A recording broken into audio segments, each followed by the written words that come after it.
Bueno, buen día, ¿cómo están? Yo con un frío bárbaro. Bueno, vamos a seguir haciendo las charlas. Hoy vamos a tratar un tema que son los trastornos del sueño.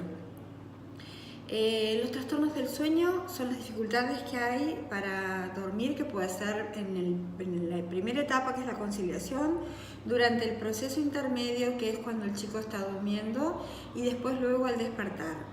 Esto determina que si hay dificultad en el sueño vamos a llamar insomnio, pero también hay otra serie de patologías.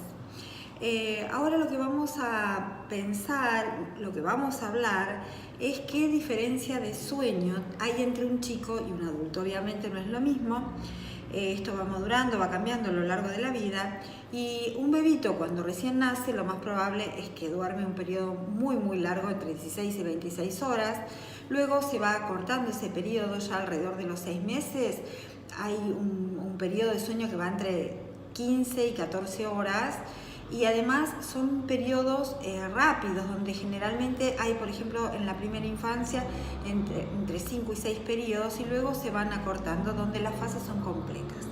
El sueño tiene varias etapas, lo que se llama el sueño superficial, el sueño profundo y además otra fase que es la de sueño REM.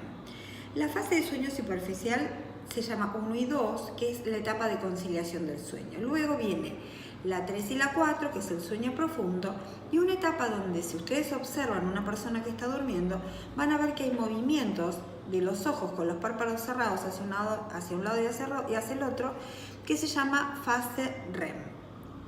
Bien, el tema es que generalmente a medida que el chico crece van a determinarse menores cantidad de horas de sueño de un chico, y se va reduciendo, y generalmente ya ni siquiera va a tener que dormir periodos de siesta. Bueno,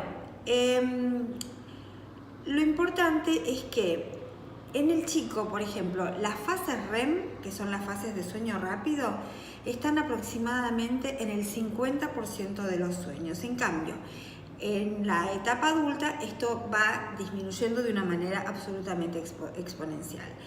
Generalmente la proporción entre el sueño profundo y el sueño superficial va a ocupar una diferencia donde prácticamente el 80% del tiempo va a ser un sueño profundo y un sueño ligero va a ser solamente el 20%. Bien, entonces pueden ser que haya trastornos primarios del sueño, donde hay alteraciones del periodo sueño-vigilia, donde puede haber factores endógenos que están relacionados fundamentalmente con una sustancia, que es la sustancia reticulada, que es la que va a regular el sueño. Y dentro de esto nosotros lo que vamos a incluir son trastornos del sueño de enfermedad médica y trastornos del sueño que pueden estar relacionados también con la enfermedad mental. De todos modos, nosotros nos vamos a detener con lo que son los problemas específicos del sueño a nivel funcional. Entonces, vamos a hacer una división entre dos trastornos, los que se llaman disomnia y lo que se llama parasomnia. ¿Qué características tienen las disomnias? Bueno, generalmente son durante una etapa determinada del sueño, mientras que las otras son en otra etapa del sueño, pero los vamos a mencionar. Dentro de las disomnias tenemos al insomnio, la hipersomnia, la narcolepsia, los trastornos del sueño relacionados con la respiración y los trastornos del sueño en relación con el ciclo circadiano. Dentro de los insomnios tenemos el insomnio que es fisiológico, el insomnio que es idiopático, o sea que no se conoce la causa, y el insomnio debido a que hay un hábito incorrecto, o sea que son las cuestiones higiénico-dietéticas. Bueno, vamos a pasar a las parasomnias. Las parasomnias generalmente están caracterizadas porque son conductas anormales que se asocian al sueño y que se determina porque es en una fase específica, y generalmente están dadas entre la transición entre lo que es el sueño y es la vigilia.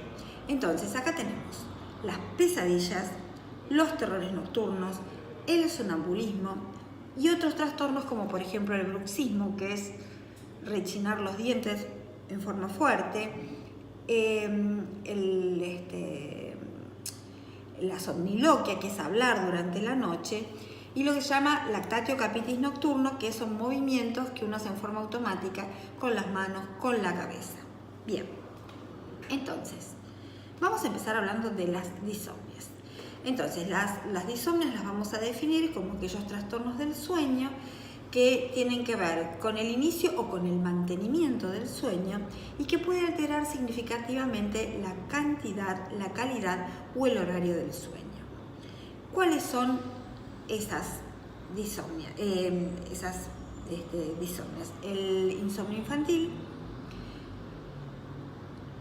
donde habíamos dicho que se podía deber a distintas causas, que ya las acabamos de mencionar. La hipersomnia, que es cuando los chicos duermen demasiado. La narcolepsia, que es un trastorno que se caracteriza fundamentalmente por 4 puntos, porque hay una somnolencia diurna, o sea que el sueño no es suficiente, entonces los chicos durante el día están muy dormidos.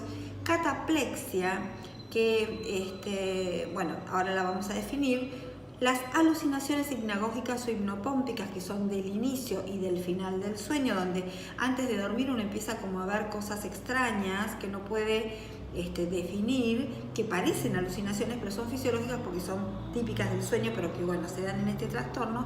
Y lo que se llama la parálisis del sueño. La parálisis del sueño se refiere a esa falta de movimiento que hay cuando una persona se mueve y recién se despierta y no puede moverse para nada. Bien, entonces, la cataplexia es una pérdida del tono que se da en el 70% de los individuos que tienen este tipo de trastorno y que tienen síntomas específicos como una pesadez muy grande en los párpados y en algunos casos hay hasta pérdida del tono muscular, inclusive se pueden llegar a caer. Bien, ¿a qué nos referimos cuando hablamos de trastornos relacionados con la respiración? Bueno, cuando hay situaciones de apnea del sueño, que esto se detecta bien con las polisomnografías, hay dificultades en la conformación correcta de estos periodos de sueño.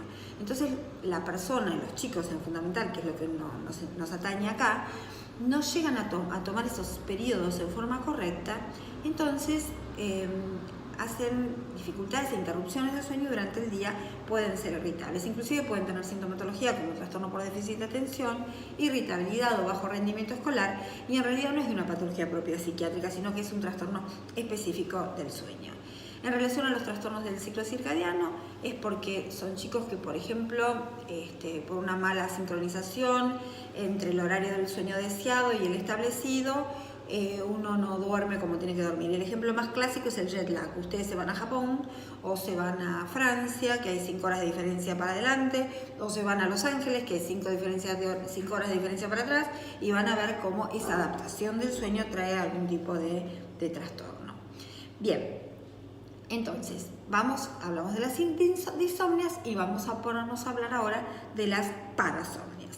Entonces, las parasomnias eran aquellos trastornos del sueño que están caracterizados por acontecimientos o conductas anormales que están asociadas al sueño o a sus fases específicas y que se deben generalmente en momentos de transición entre el sueño y la vigilia. Entonces, no son excesivamente graves, pero tienen características determinadas.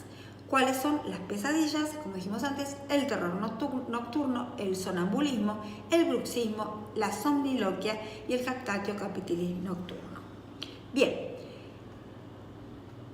entonces, ¿qué diferencia hay entre una pesadilla y un terror nocturno? La pesadilla generalmente tiene un contenido que la persona puede asociar a algo que le sucedió durante el día, va a tener recuerdo de lo que soñó, va a traer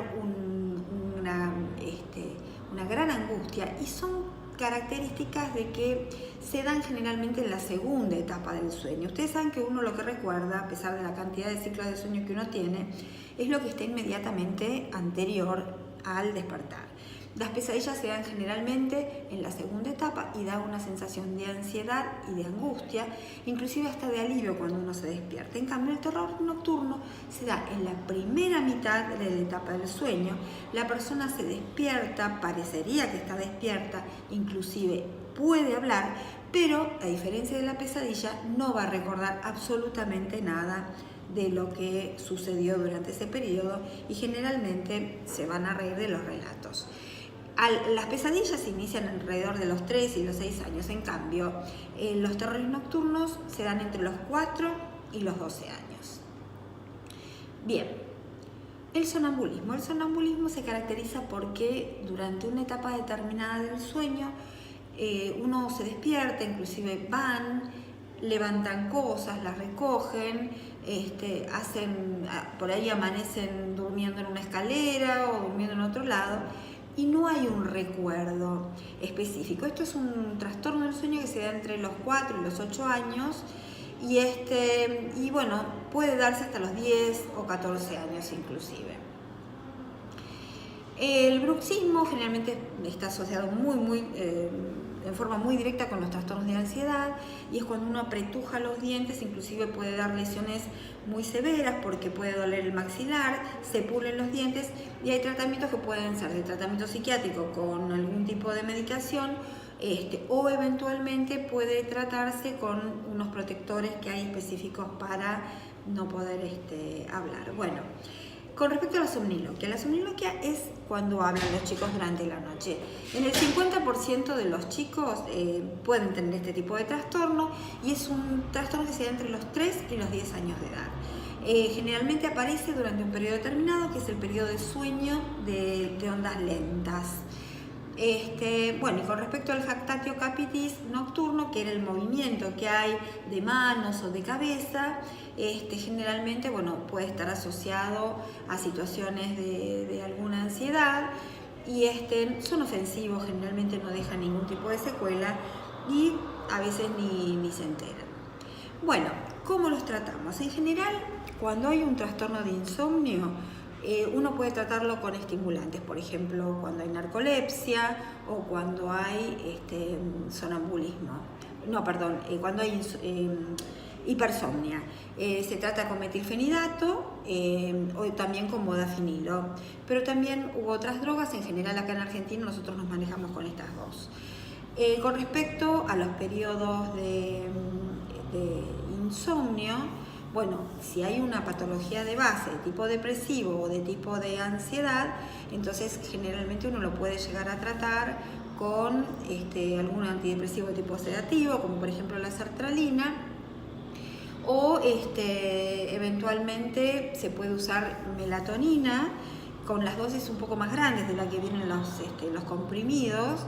Generalmente el comprimido viene de 10, pero bueno, hay que dar dosis más importantes. Y también se puede usar neurolépticos como el Fenergan, y antihistamínicos como el Benadryl. Bueno, son los nombres comerciales, pero ¿qué pasa con todas estas medicaciones? Duran por un periodo determinado, no más de 11 días, también el Zolpidem, la Zopiclona. O sea que para un trastorno crónico generalmente lo que nos conviene es ver cuál es la enfermedad de base y cómo tratarlo de la mejor forma posible. Bueno, nos vemos la próxima.